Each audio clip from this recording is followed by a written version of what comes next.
No suelo recordar ni qué hice hace 2 semanas, pero la noche del 1 de septiembre del 22 me acuerdo y mucho.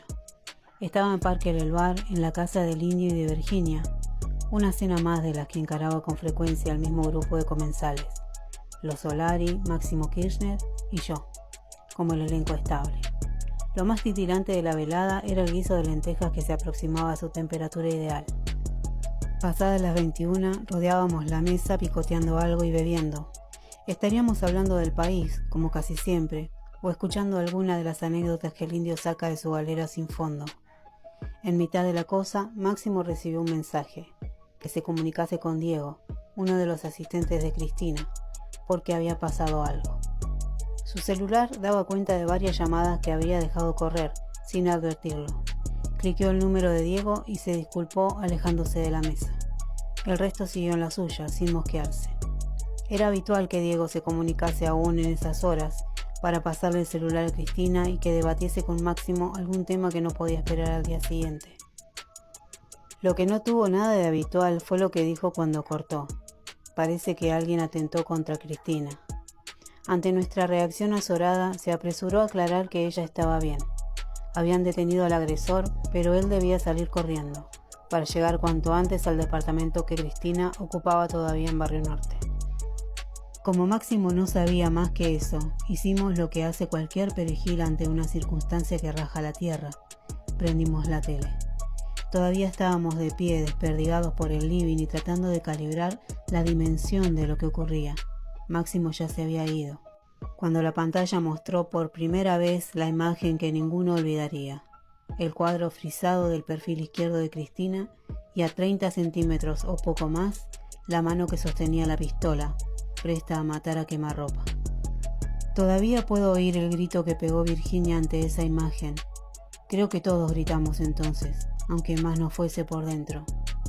Porque ese cuadro era la expresión gráfica, la prueba inapelable de aquello que no terminábamos de concebir, que no podíamos creer, que alguien había intentado poner una bala en la cabeza de la conductora del movimiento político más popular de la Argentina, que un desconocido se había arrogado el derecho de acabar con una vida ajena, que una persona a la que conocíamos personalmente, queríamos y respetábamos, había estado a esto de ser asesinada.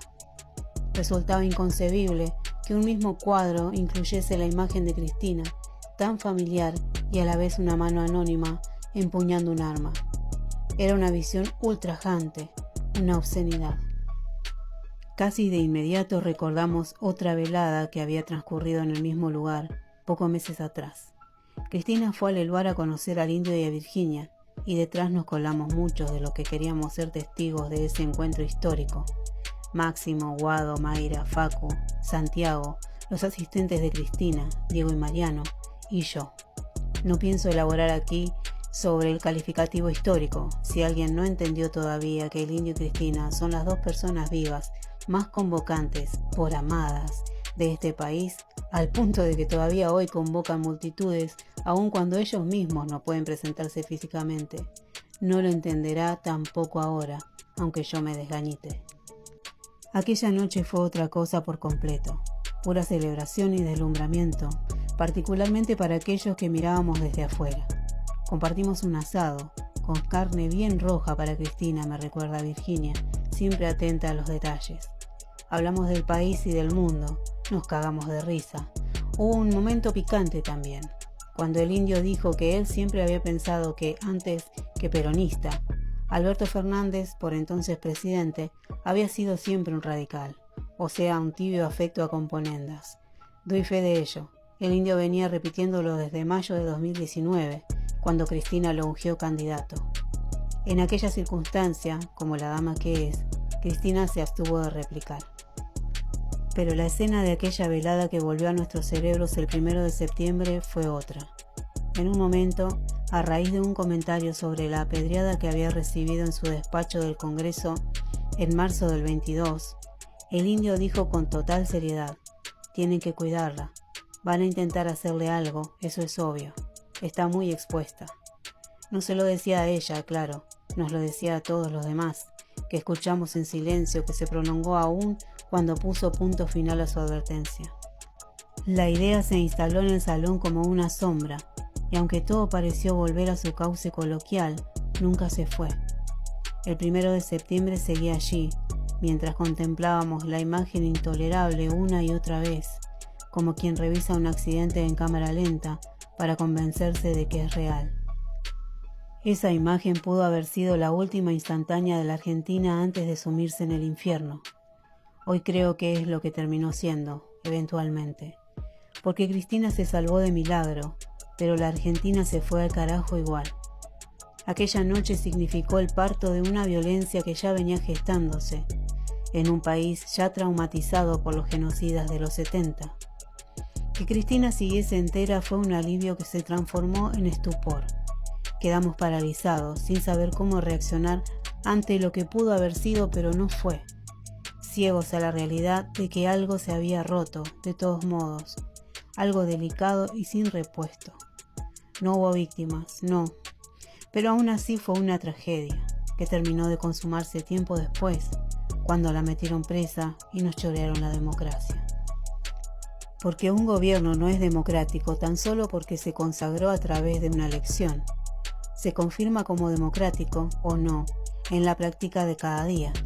Y esto que hoy padecemos todos, los peronistas y los que no, es cualquier cosa menos un gobierno del pueblo. Llenarse los bolsillos con guita que le afanan a discapacitados, enfermos de cáncer y jubilados no es un acto que pueda reivindicar ninguna democracia, del signo político que sea. Es una infamia nomás, algo propio de personas ruines, que ante el sufrimiento de una persona en desgracia solo piensan en una cosa: ¿qué más puedo quitarle?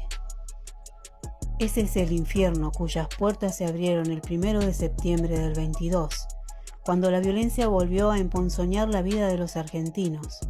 Ese es el infierno donde quedamos atrapados en junio de este año, cuando nos despojaron de la posibilidad de elegir libremente a quien nos represente y gobierne.